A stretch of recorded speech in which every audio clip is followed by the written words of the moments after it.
then I will turn to our first speaker of the morning. Is Dr. Eric Gershwin. He is, as many of you know, the chief of the Division of Rheumatology, Allergy, and Clinical Immunology at UCLA Davis. He's a professor of medicine and in rheumatology and allergy, and since 1977 he has been the director of the Allergy Clinical Immunology Program.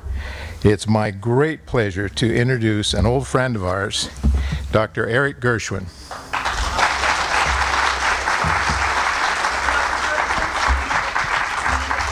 A pointer, yes.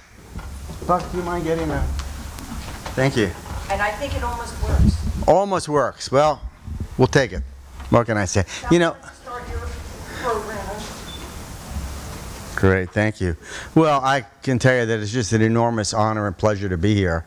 I've forgotten how many of these I've been to. I've also forgotten how many years ago.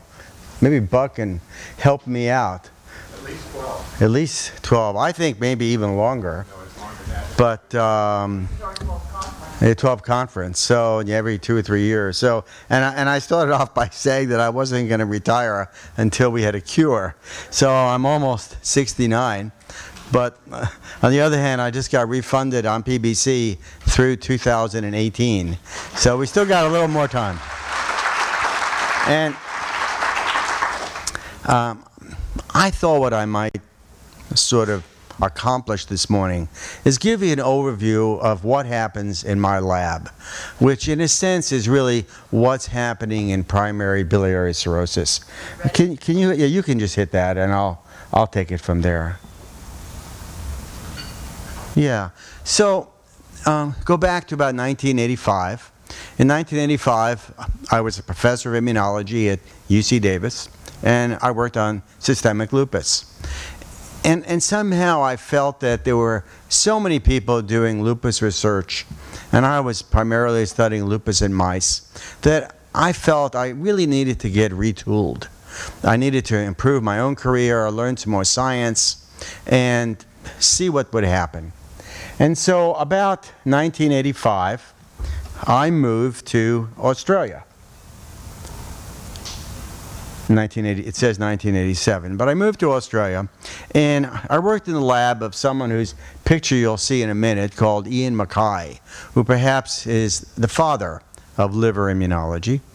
And Ian asked me to cover his patients on a weekend. He was Australian. Australians really take their vacations. He was gone on a long weekend, and I had a license to practice in Australia. In fact, I may still have an active license. I'm not even sure. But in any case, not long after he left, I got a page. And the page was to see a woman who actually was from Auckland, New Zealand, who had primary biliary cirrhosis. And the reason I was paged, it wasn't really a medical question. It wasn't even a scientific question. The problem was that they couldn't collect a blood specimen. She'd been stuck so many times that they couldn't do a venipuncture. And so they called the doctor on call for Mackay's patients, and that was me. Well, as it turned out, when I was a medical student in the early to mid-60s at Stanford, I worked as a med tech, and I drew blood every day, and I was really very experienced. And so there was this lady with primary biliary cirrhosis, and I helped them collect the blood. And I was, at the time, doing what's called molecular biology of autoimmunity. And I decided that, you know, maybe I'll take her blood specimen and just add it to the mix of what I was doing. And I'll show you how that played into everyone here and into the future of PBC. So we published our first paper in 1987 explaining to the world what the anti-mitochondrial antibody actually was. And as you know, the only kit involving what's called a recombinant autoantigen is an antigen that I made, patented by the University of California. All the profits go into PBC research, and developed in part by getting blood specimens from people much like you. And that was the easy part. And then we began to look at the cells in your blood. You know, what cells actually home into the liver. And then we started getting interested in the environment and what might be out there. And we started to initiate epidemiology studies, both throughout the United States and then throughout the world. And then we extended that by looking at risk factors and epidemiology. And then probably the most important thing happened 2010, 2011, in which we discovered some mice who had PBC. And I think that was really the hallmark of everything that we've done since. Because we have mice who have almost the same disease as you. And for the first time, we're able to look for agents, for new drugs, for anything that might help this disease. And you'll see at the end how much this has helped. And we're going to talk about what's happened since 2011 in the next few slides. But it was in the late 1980s when I was new to the study of PBC, and I met Ian Mackay, who was really at the forefront of research in liver disease. And it took place in Australia. And basically, there hadn't been anything that had happened in PBC since the early 1960s. I mean, just imagine, in 25 years, between 1960 and, say, 1985, there were probably 1,000 good papers on lupus. Between 1960 and 1985, I doubt there was more than 1 or 2 good papers on primary biliary cirrhosis. People didn't seem to care. They didn't care because it's a relatively uncommon disease. They didn't care because it was hard for any one hospital to have enough patients to study. They didn't care because there weren't any animal models that they could easily use. And they especially didn't care because the big pharmaceutical industry was not interested in PBC. There weren't enough patients for them to make a living to invest in it. They wanted to invest in rheumatoid arthritis, in asthma, in hepatitis B and hepatitis C. What was known back then was that people that had PBC made an antibody. This is a substance in your blood that reacted in mitochondria. This is the way the AMA test is traditionally run, something called immunofluorescence. And this is, you see the sketch here, and what the lighting up is serum from a patient with PBC, blood from a patient with PBC that reacts with this tissue called mitochondria. Mitochondria is the engine of your cells.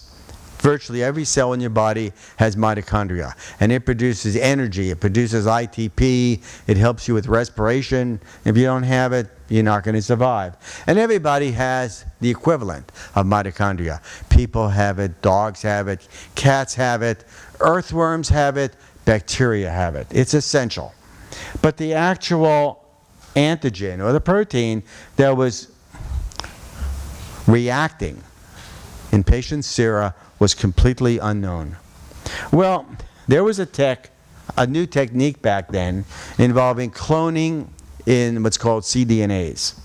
And I was involved in that technology. And basically, we had bacteria. And this is a petri dish. I mean, just think how long petri dishes have been around. And these are bacteria. People have been studying bacteria for a couple hundred years. What was different was that these bacteria could produce DNA. And I was looking for bacteria that made DNA that reacted with all sorts of proteins. But what I decided to do for fun on that long weekend was, in one petri dish, out of maybe 100, I added the sera from this one lady from Auckland, New Zealand. And I probed it, meaning I added it. And eventually, from that one dish, one colony was positive out of millions. And Mackay came back from his vacation. I showed him the colony. And he said, if that is real, you will change the fate of research in PBC. Something new will actually happen. Well, we isolated that DNA. And this is called an electrophoresis. And they reacted at a certain, it's called size, molecular weight. And up until then, nobody really knew what was in the mitochondria. Mitochondria has just hundreds of different proteins. And by the way, this was long before the Human Genome Project, long before the internet. They didn't even have fax machines back then. But we knew what the molecular weight was. We knew the protein was in the mitochondria. But there were thousands of proteins in the mitochondria. How could we proceed? It would seem like we were still lost. Basically, it's fishing. Well, this is a scientist named Dave Frigeau. And Dave is a pediatrician now, I think in the state of Washington. I'm not exactly sure. And he was a grad student in my lab. And he was a really ingenious guy. Unfortunately for him, he didn't have the greatest attention span. He loved to study things, but he had a hard time finishing things. And if anyone knows how graduate students and PhDs work, you're supposed to enter school. 2 years later, you take an oral exam. About 2 years later, you hand in your thesis. Well, Dave is really brilliant. And he did everything except turn in a thesis. He'd do something, and then he'd get more excited about something else, and he'd change it. And the people whose lab he worked in started to run out of patience with him. And he ended up, I think, I forget the number, but my wife, who's also a scientist, was assigned to be his mentor. And she interviewed him. She heard the story. She got on the phone. She asked him to step out of the office. And she said, Eric, she says, I've got someone here who's super smart, but he seems to have the attention of a chimpanzee. He said, if anyone can beat him up and make him finish, it's you. So he wandered over to my lab, and his wife was supporting him, and she was getting pretty tired of underwriting his education while he was a professional student, seemingly forever. And so here's what I told Dave. I said, the mitochondria has hundreds, maybe thousands of proteins. I know the size. Can you possibly figure out the name? If we knew the name of this protein, we could fly. And here's what he did. He went to the library, and he got a list of every protein in mitochondria. And back then, there were about 800. And then he did the most clever thing of all. He went to the purchasing department at the University of California, and he got the catalog from a company called the Sigma Chemical Company. And it turned out Sigma sold about a dozen different mitochondrial proteins. And what he did is he bought the four most inexpensive. Because he said he was from Maine, and he grew up near the Canadian border, and he was a descendant from the French and Indian War, and he wanted to be really inexpensive about it. And he bought one of those, and he ran it on a gel, and one of them turned out to be positive. And he did it in 2.5 weeks from entering the lab. And he really changed the face of PBC, because all of a sudden we knew that 95% of people with PBC make an antibody against PDC, pyruvate dehydrogenase.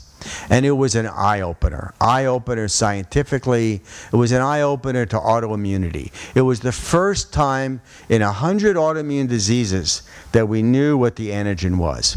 And it subsequently turned out that even in the 5% of people with PBC who do not make an antibody, we're pretty sure they have what's called T cells that react with it.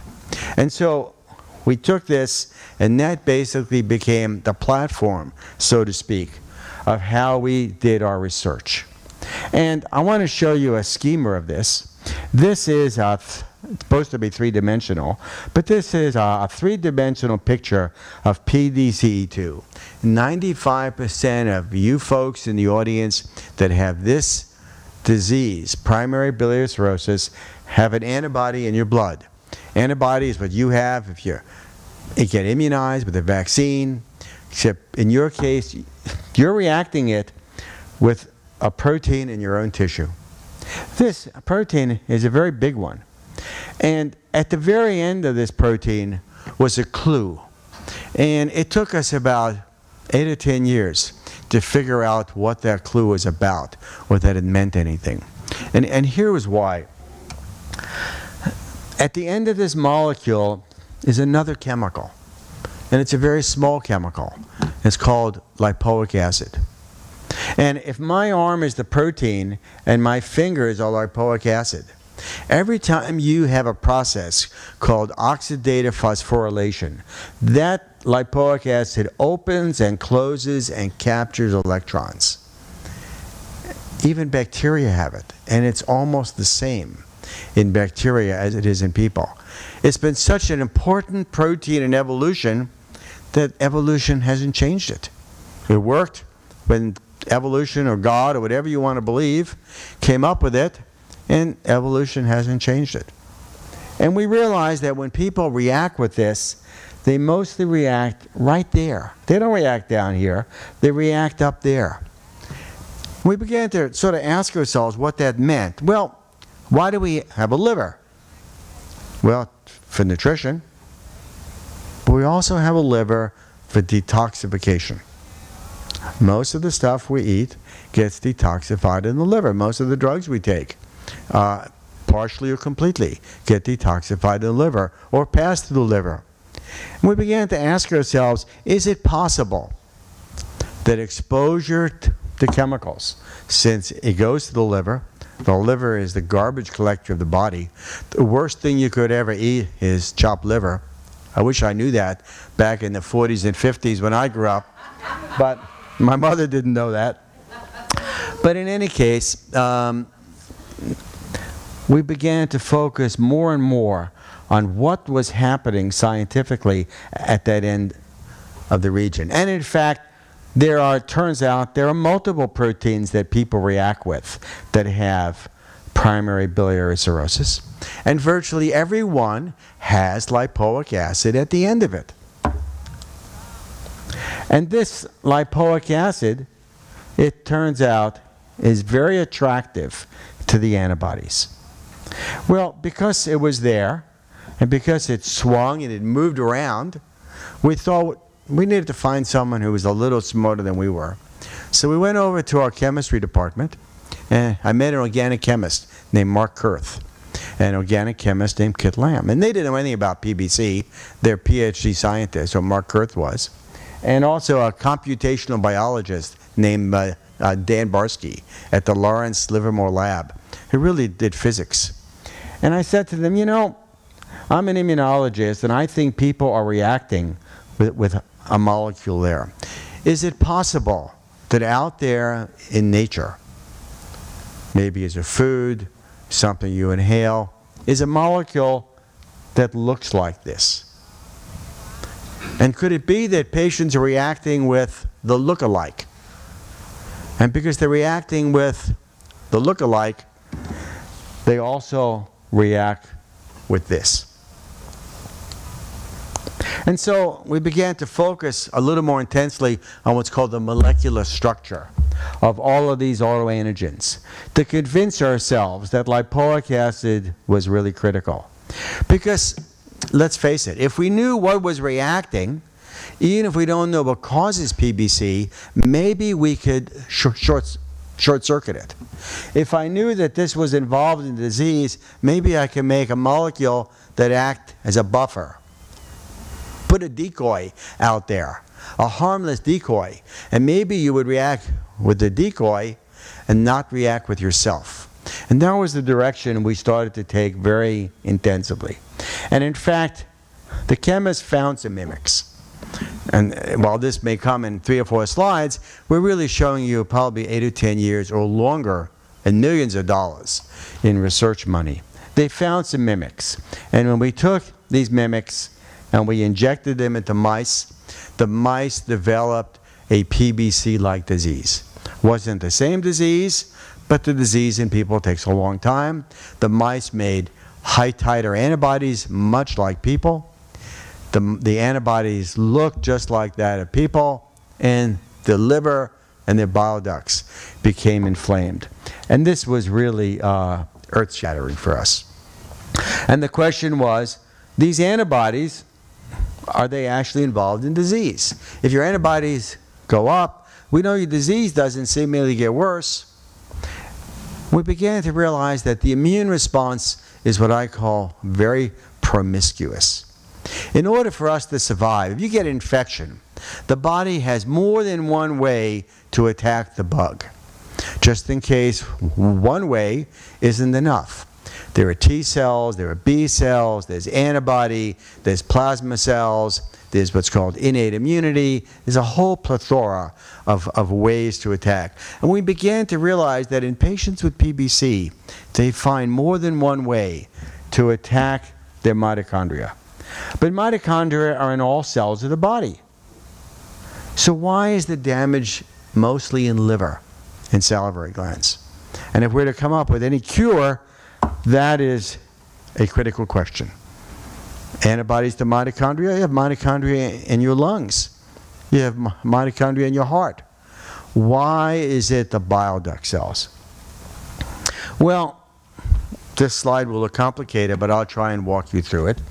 We began to say, well, we got to expand. Well, we're immunologists, and now we're getting help from all these chemists. Now we need to get some help from cell biologists, from people that study only cells.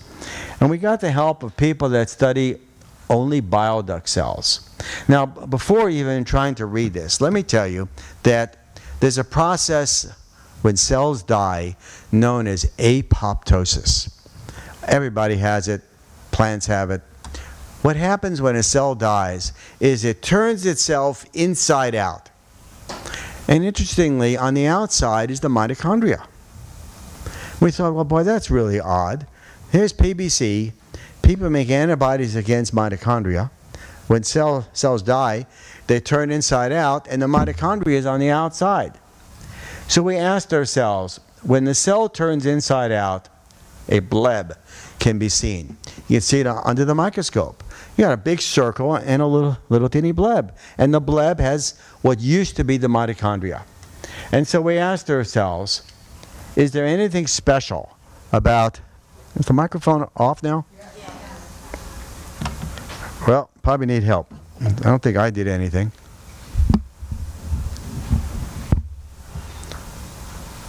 Anybody a clue?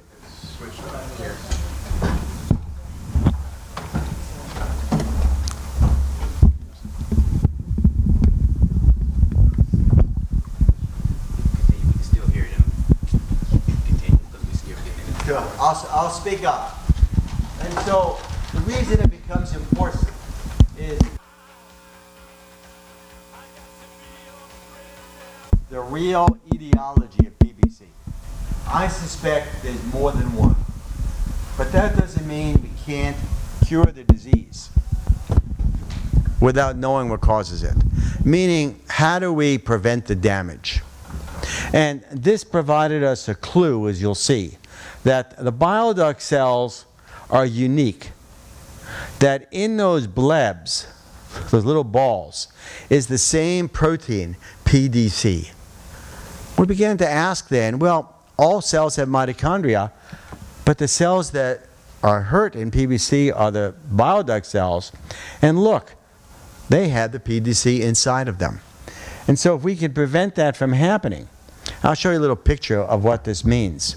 This is the bile duct cell from a normal individual. Here's a bile duct cell after it's died. There's the bleb. And here are control cells, and you see you don't see those little teeny blebs there. And the green is PDC. I have to tell you that I'm colorblind, so I can't see anything color-wise. Absolutely nothing. So, but I'm told you can see the green for those who in the know. This might be a little bit easier to see, but basically your immune system swallows up those blebs, and it's swallowing up those blebs containing the autoantigen. And so suddenly we realize, well, maybe there are going to be more than one way to skin a cat. There may be more than one way, as you'll see at the end, to help people that have primary biliary cirrhosis. And here's the conclusion. PDC is found in the bile duct apoptotic bleb. Now again, this is something you see in 4 slides. It probably is about 5 to 7 years of work by somebody. Actually, it was the work of someone named Analeo, who came from the University of Milan and spent a couple years with us. But here's kind of a cartoon that shows what happens. The bile duct cell goes to apoptosis. The antibody and the T cells react with it. It gets swallowed up, and that produces inflammation. And so that inflammation progresses over time. And the body can only repair itself so much. And so over time, PBC slowly progresses as this apoptotic process perpetuates. Well, you can't be an immunologist without showing a cartoon that nobody can understand. And this is one such cartoon. And basically, it's to show you how promiscuous the immune system is. And I think with the lights on, you can't appreciate the multicolors of this. But the immune system consists of different kinds of T cells, a cell called a monocyte, a cell called a B cell. The bile duct cells are actually producing the damage. And all this kind of orchestrates into disease that we know as primary biliary cirrhosis. And here's the bottom line of how we come there. In theory, there would be health benefits if we can interfere or block the messages that bring unwanted immune cells into the liver. So a couple things. Those cells in the liver, they don't belong there. Why can't we stop them from getting there? Those cells become activated. Why can't we stop their activation? Those cells get immunized by something. Why can't we put out decoy molecules to prevent them from going there and doing the damage in the first place? The damage is mediated by inflammation. Why can't we interrupt the inflammation?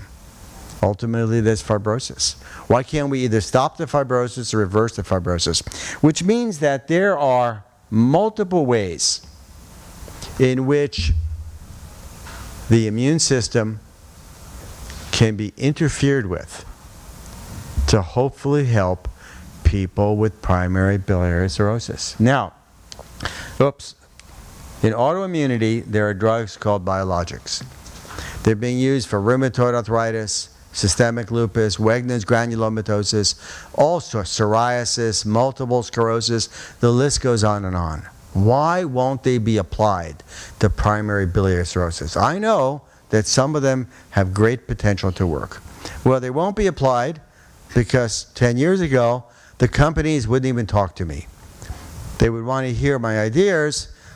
I would write out protocol after protocol for them. They wouldn't even give us the drugs at their own cost because they were always afraid that if I found a side effect, it would affect their big marketplace. Well, it's changed. It changed for a number of reasons. It's changed because of the mice. Because we can apply these drugs to mice. And if they work in mice, the companies get interested. 2, if these drugs are already approved for another indication, meaning they've already gone through the FDA, and because PBC is what's called an orphan disease, they can get passed through and at least faster tracked through the FDA without having to wait 10 or 15 years.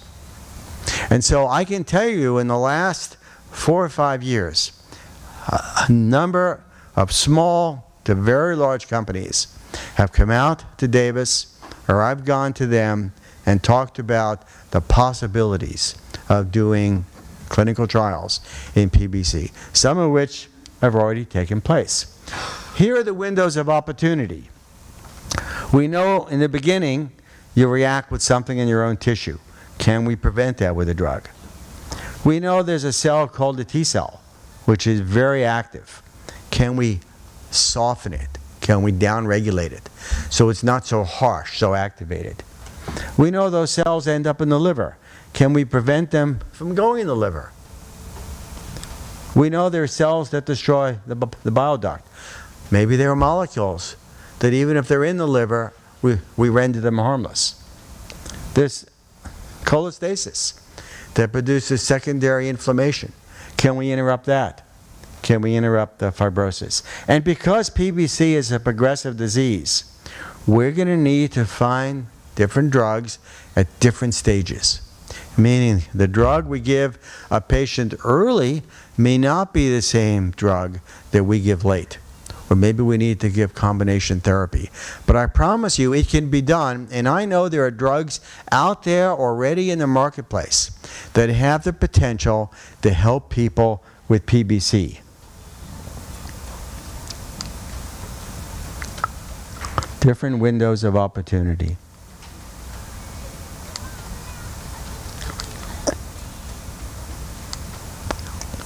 Here, a little more complicated. There are molecules that will block each of those pathways that I've told you about, that we've been studying in the mouse. Now, the PBC mouse model. You can give these agents before the mouse gets sick, and we get pretty good effects with a number of drugs. Obviously, patients don't come to you before they get PBC. We have a higher road to conquer. We have to find drugs that work when the mouse is already sick. We finished a clinical trial involving a compound called CTLA-4 Ig, a compound that's already used and approved to treat rheumatoid arthritis. It's very effective in our mouse model. It's very effective in rheumatoid arthritis. We hope, and what I'm showing you now is published, we hope that the company who makes this drug will be willing to support a human trial in PBC. And I'm very optimistic that this will happen. That's why my hair is getting thinner and getting gray, why Dr. Bowles' hair is receding, because it does take a long time. But I really think that, and I had hoped to announce it at this meeting, but was still not there, I hope that in the immediate future we'll be announcing that we will be doing a study with a drug that's of entirely different class to help people with PBC. We did get approval from Hoffmann-La Roche to study rituximab, and they were fantastic to work with. They were fantastic to work with even in the days when the other companies weren't talking to us. All they cared about was helping people. And we did a human trial with rituximab. Didn't work as well as we wanted. Maybe the mouse studies were a clue, because the mice did better if we treated them before they got sick. If we treated them after they got sick, they didn't do as well. In humans, we had a couple of people that seemed to respond, but it wasn't a home run we want. But there are other compounds out there. And I can tell you that I give all of our antibodies for free to anyone who wants it. We even pay the postage nearly always. We give our mice to anyone who wants it. The mice are in use now all over the world. We try and integrate internationally. When I started doing PBC, there wasn't anybody in China, for example, doing PBC. There's now 3 really big labs in China, in Shanghai, Beijing, and Changsha, that are doing PBC, some of whom follow 500 or more patients with PBC. They've all come to visit us at Davis. They've sent me students. I've gone there. They're continuing to carry the torch, and they're doing some really outstanding work. PBC is a small but select international community where people cooperate with us. If it was up to the people that actually treat and take care of patients with PBC, the name change would have happened eons ago. But you're dealing with a medical establishment that's almost an anachronism, as you know. But I really think that we are at the cusp, much more so than even at the meeting 2 or 3 years ago, where we are going to have new compounds that are going to be applied, and even if they don't work, they'll provide us with clues as to what compounds we need to study. Because there are now out there at various stages of development more than 150 different biologics that have the potential to treat autoimmunity. And I know there's going to be more than one that will help people with PBC at different stages of disease. Somebody once said, the answers to all questions are known. The problem is the person who knows the answer has never heard the question. Thank you very much.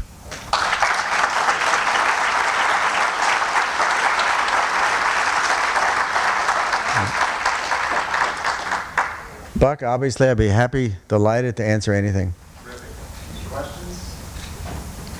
Got one right off the bat. If you pass your questions down to either side, they'll be collected, and we'll do as many of them as we can.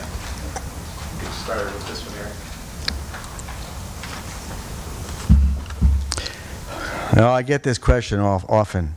Should people with PBC take a supplement called alpha lipoic acid or a supplement called lipoic acid? Well, I want to tell you off the bat, the university will skew me by giving medical advice. However, I don't think people should take lipoic acid, whether you have PBC or not. I don't see any benefit of it, and I do know that patients with PBC react with lipoic acid.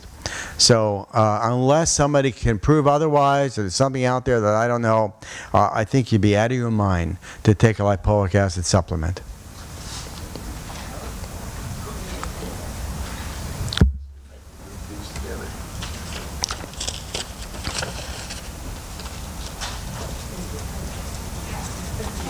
The question is, if Ursa is stopping the progression of the disease in a 70-year-old male, why would a new drug be beneficial? So let me say a couple things. I'm a big advocate of the observation that it's very hard to improve on an asymptomatic patient. I had an old-time professor when I was a medical student that said, don't fix it if it ain't broken. So if you're doing well, meaning there's no clinical evidence of progression, I agree. I wouldn't change horses in midstream. Remember that the prognosis of PBC is now much better than it was a generation ago. The disease is actually, I think, becoming more mild. Is it more mild because we're diagnosing it sooner? Is it more mild because it is more mild now? Is it more mild because Ursa has had a bigger impact than some people believe? But the fact is, frankly, if you're doing well, unless something truly miraculous comes across, I wouldn't change. But that's obviously a decision between you and your doctor. Are there people with PBC and RA that are taking CTLA-4 immunoglobulin? I suspect there are, but I don't know of any. I know of people that take rituximab that have had PBC and RA, and anecdotes have said they've gotten better. But you can't rely on anecdotes.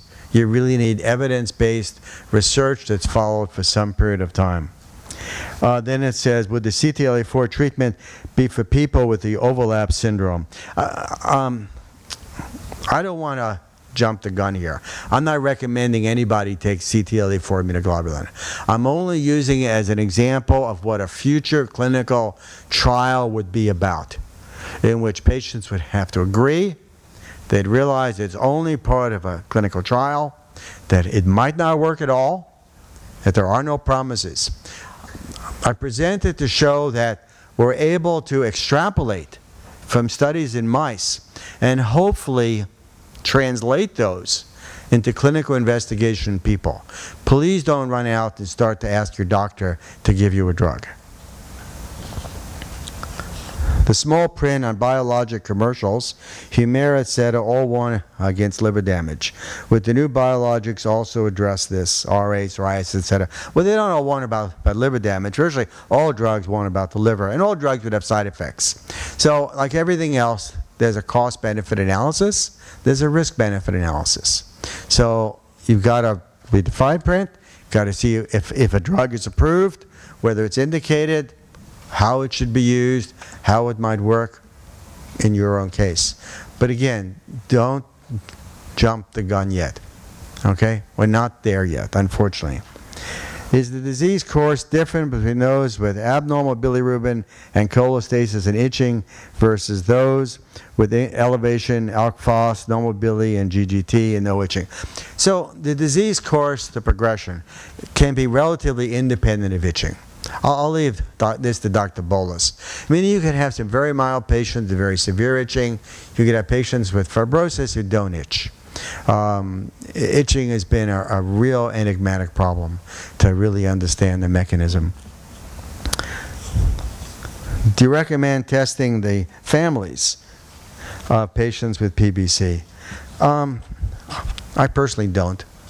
Even though the incidence is higher in families than it is in the normal population, the vast majority do not get PBC. And I wouldn't want people having this hang over their head. If it was RA with a family history of more than one person, I'd say yes. If you had a mother and a daughter or grandmother with PBC, I would say yes. But I think people should live their lives. I mean, let's face it. There's no one dying here of PBC. You're living with PBC. And that's one of the most important things. It's so, you know, I keep telling my students over the years, stop referring to people you see in clinic as patients, like they're some animal experiment. They're people. I have people with PBC. I mean, I think it's very important. Anyhow, what's the link between the thyroid and PBC? Example, Hashimoto's. Well, autoimmunity does tend to cluster, and some types of autoimmunity cluster with each other.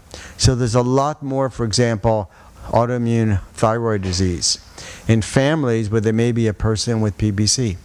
Probably there's a similar genetic predisposition. I haven't talked about genetics. I suspect Dr. Selmy will talk about genetics. But as you know, we've been part of big trials. Many of you participated, in which we did genetic testing, and we continue to do genetic testing, looking at the level of DNA. It's not been a simple answer. There's not a single gene that says that's why I have PBC. It's probably a whole constellation of multiple genes that interact at different points. And there may be different genes in different ethnic populations.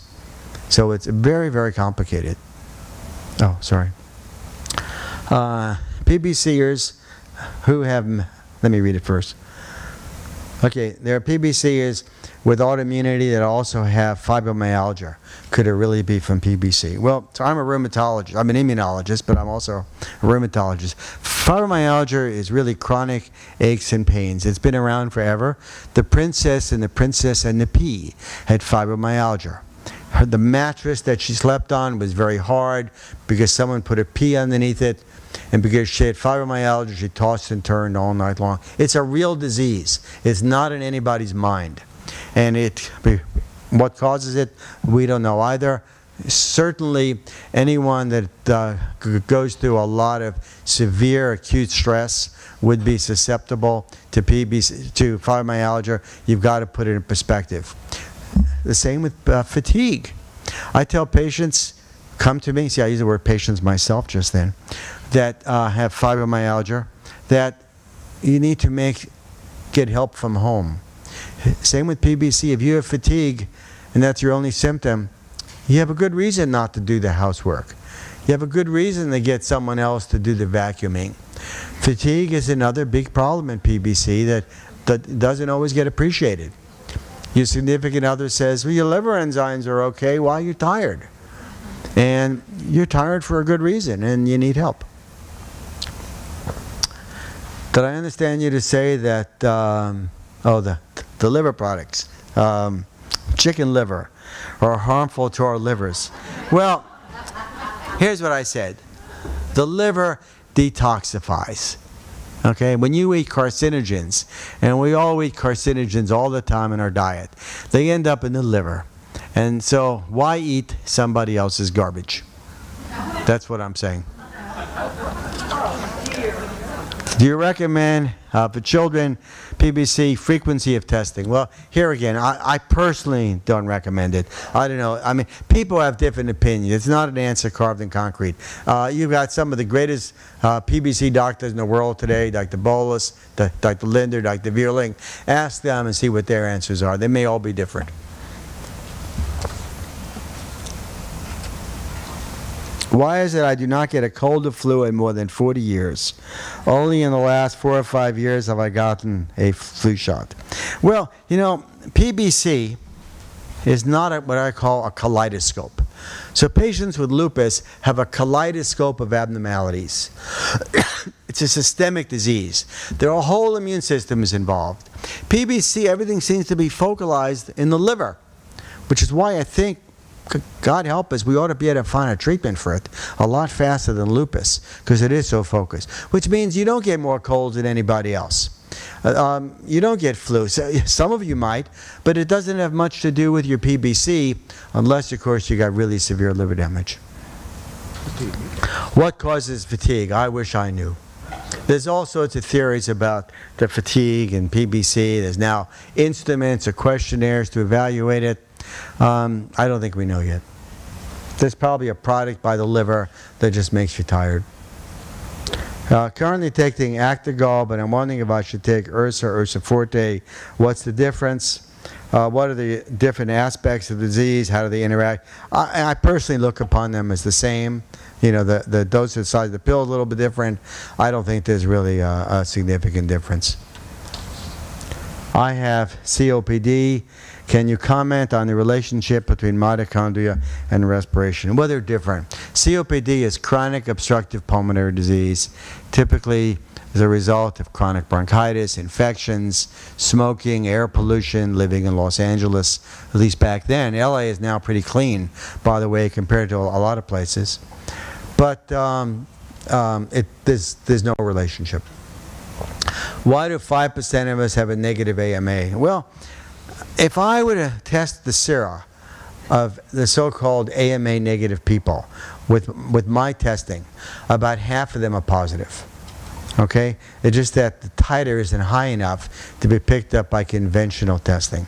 My colleague in Japan, Shinji Shimoda, has a T-cell test.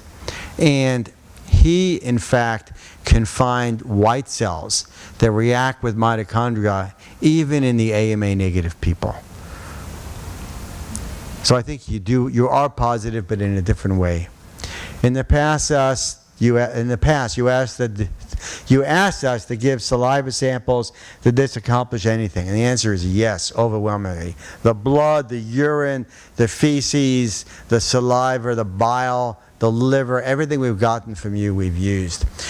There was a time in the past we would bring out venipuncturists with us and collect blood in the back of the room. I don't know how many of you remember that or participated.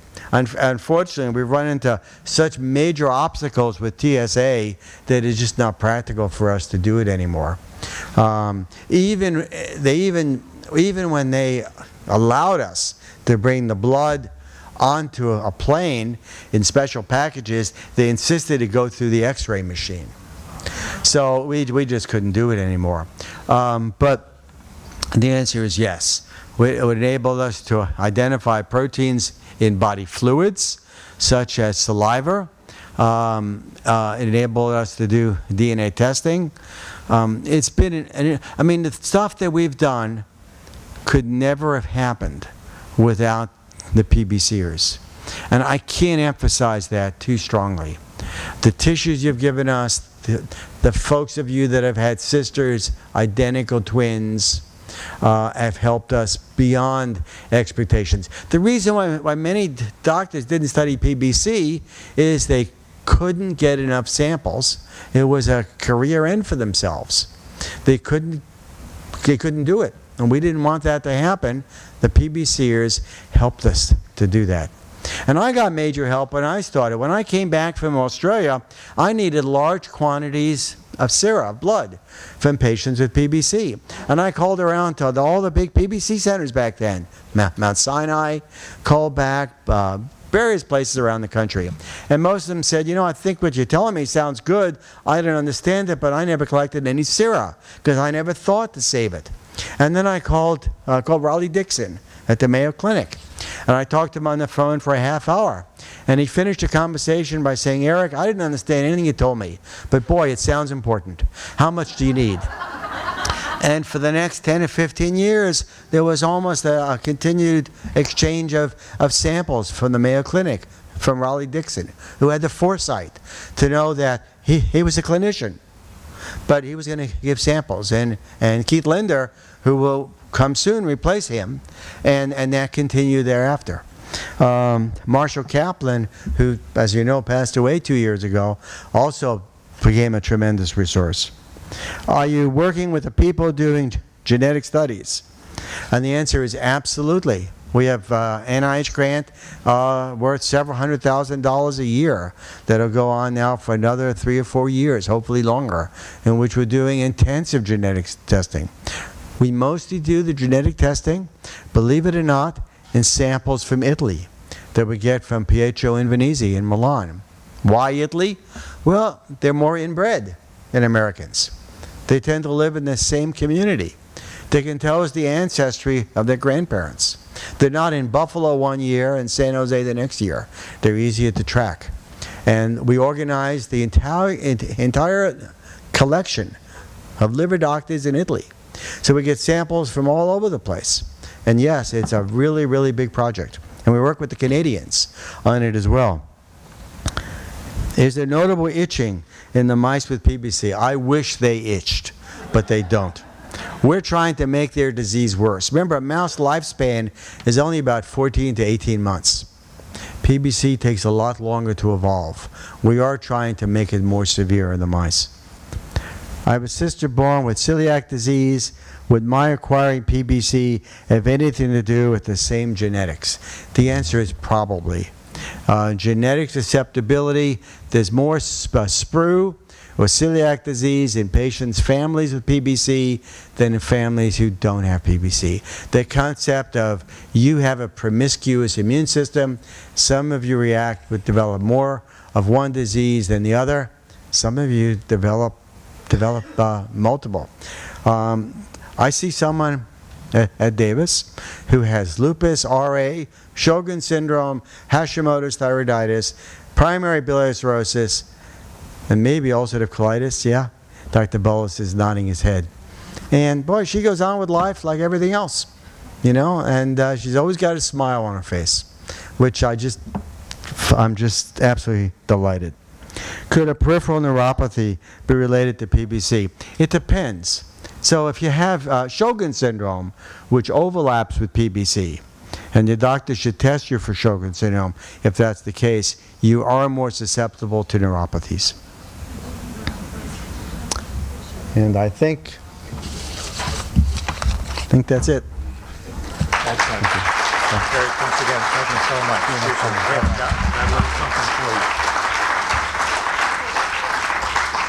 You know, there is no way that we can fully express our appreciation to Dr.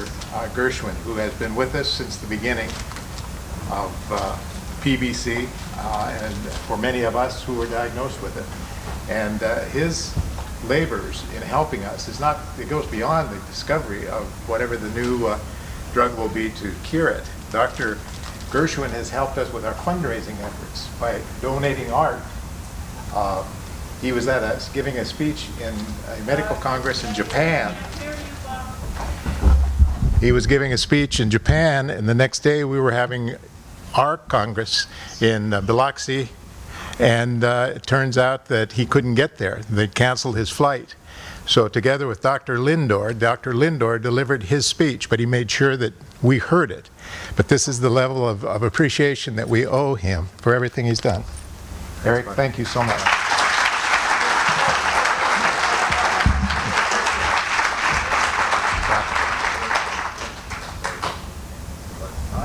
Thanks again, Eric.